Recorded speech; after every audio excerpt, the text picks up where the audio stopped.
Tuhan memperhatikan Sarah seperti yang difirmankannya, dan Tuhan melakukan kepada Sarah seperti yang dijanjikannya. Maka mengandunglah Sarah, lalu ia melahirkan seorang anak laki-laki bagi Abraham dalam masa tuanya, pada waktu yang telah ditetapkan sesuai dengan firman Allah kepadanya. Abraham menamai anaknya yang baru lahir itu Ishak, yang dilahirkan Sarah baginya. Kemudian Abraham menyunat Ishak, anaknya itu, ketika berumur 8 hari, seperti yang diperintahkan Allah kepadanya.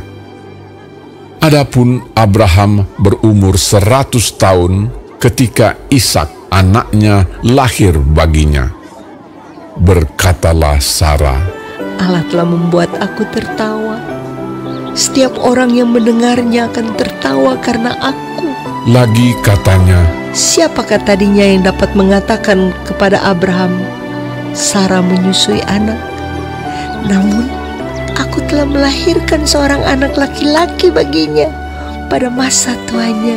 Bertambah besarlah anak itu dan ia disapih.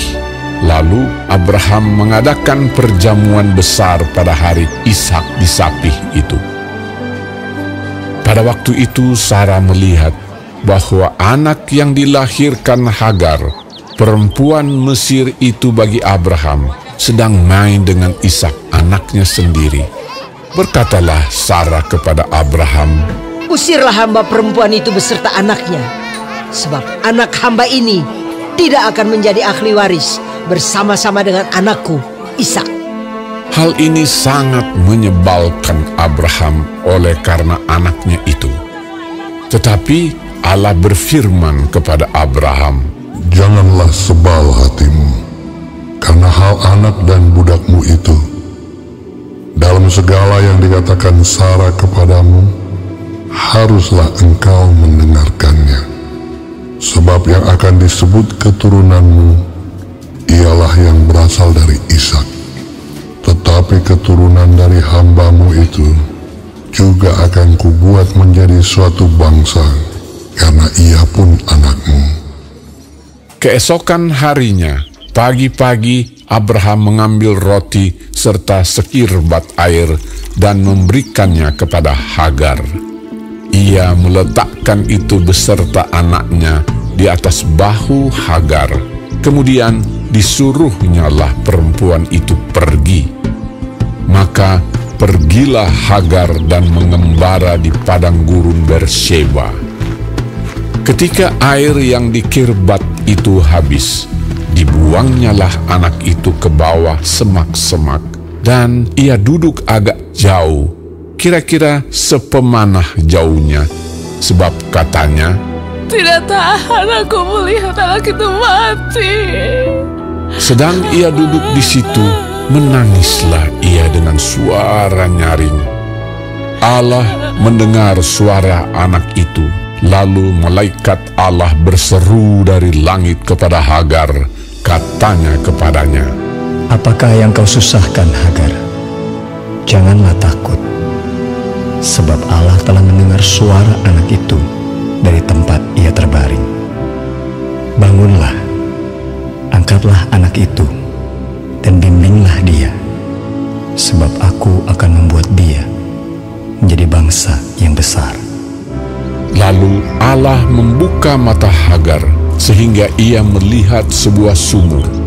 Ia pergi mengisi kirbatnya dengan air, kemudian diberinya anak itu minum. Allah menyertai anak itu, sehingga ia bertambah besar. Ia menetap di padang gurun dan menjadi seorang pemanah. Maka tinggallah ia di padang gurun Paran, dan ibunya mengambil seorang istri baginya dari tanah Mesir.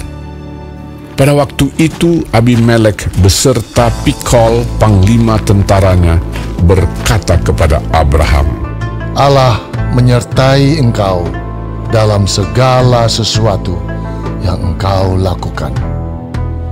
Oleh sebab itu, bersumpahlah kepadaku di sini demi Allah, bahwa engkau tidak akan berlaku curang kepadaku, atau kepada anak-anakku, atau kepada cucu cicitku, sesuai dengan persahabatan yang kulakukan kepadamu. Demikianlah harus engkau berlaku kepadaku dan kepada negeri yang kau tinggali sebagai orang asing. Lalu kata Abraham, Aku bersumpah. tetapi Abraham menyesali Abimelek tentang sebuah sumur yang telah dirampas oleh hamba-hamba Abimelek. Jawab Abimelek, Aku tidak tahu siapa yang melakukan hal itu.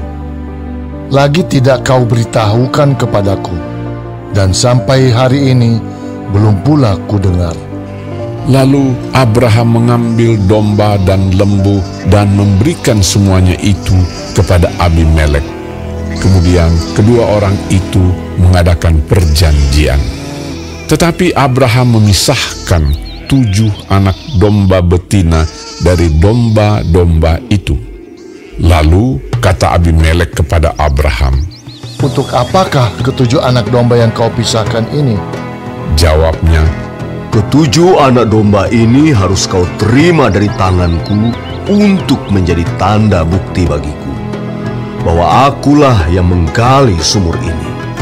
sebab itu orang menyebutkan tempat itu Bersheba, karena kedua orang itu telah bersumpah di sana. Setelah mereka mengadakan perjanjian di Bersheba, pulanglah Abimelek beserta Pikhol, panglima tentaranya, ke negeri orang Filistin. Lalu Abraham menanam sebatang pohon tamariska di Bersheba dan memanggil di sana nama Tuhan Allah yang kekal. Dan masih lama Abraham tinggal sebagai orang asing di negeri orang Filistin.